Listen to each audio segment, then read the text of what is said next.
রাজধানীর ধোলাইখালে একটি বাড়ি থেকে একটি বনরুই ও দুটি মুখপোড়া হনুমান উদ্ধার করা হয়েছে। বন্যপ্রাণী অপরাধ দমন ইউনিট জানিয়েছে, গোপন খবর পেয়ে তারা অভিযান চালায়। প্রাণীগুলো ভারতে পাচার করা হচ্ছিল, তবে অভিযুক্ত কাউকে আটক করতে পারেনি তারা। এছাড়া ময়মনসিংহের হালুয়াঘাট থেকেও একটি বনরুই উদ্ধার করা হয়েছে।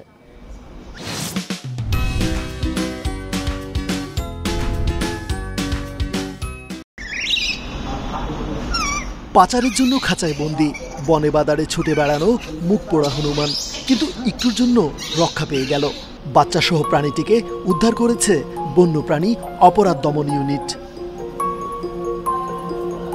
রাজধানীর ধোলাইখালের এই বাসা থেকে একটি বনরুইও উদ্ধার হয়েছে। জানা গেছে, জুয়েল নামে এক পাচারকারী বাসাটি ভাড়া নিয়েছেন।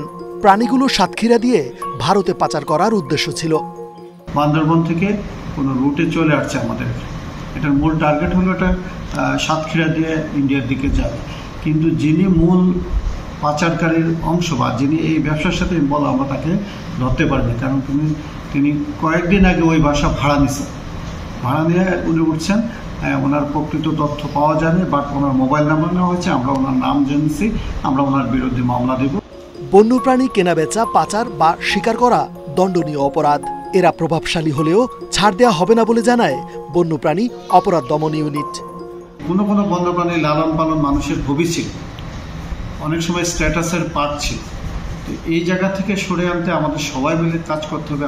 আমরা সবাই কাজ করবো। ফেসবুকে, হোয়াটসঅ্যাপে বিভিন্নভাবে মেসেজ আসছে আমাদের কাছে বা আপনাদের কাছে যাচ্ছে, ফলে আমরা বলবো আমরা অপরাধ ডিটেক্ট করি, জব্দ করি। ময়মনসিংহের হালুয়াঘাট থেকেও একটি বনরুই উদ্ধার করা হয়েছে। দুইটি বনরুই ও দুটি মুখপোড়া হনুমান সাতছড়ি জাতীয় উদ্যানে ছেড়ে দেওয়া হবে। রেজওয়ানুল হক, ইন্ডিপেন্ডেন্ট নিউজ, ঢাকা।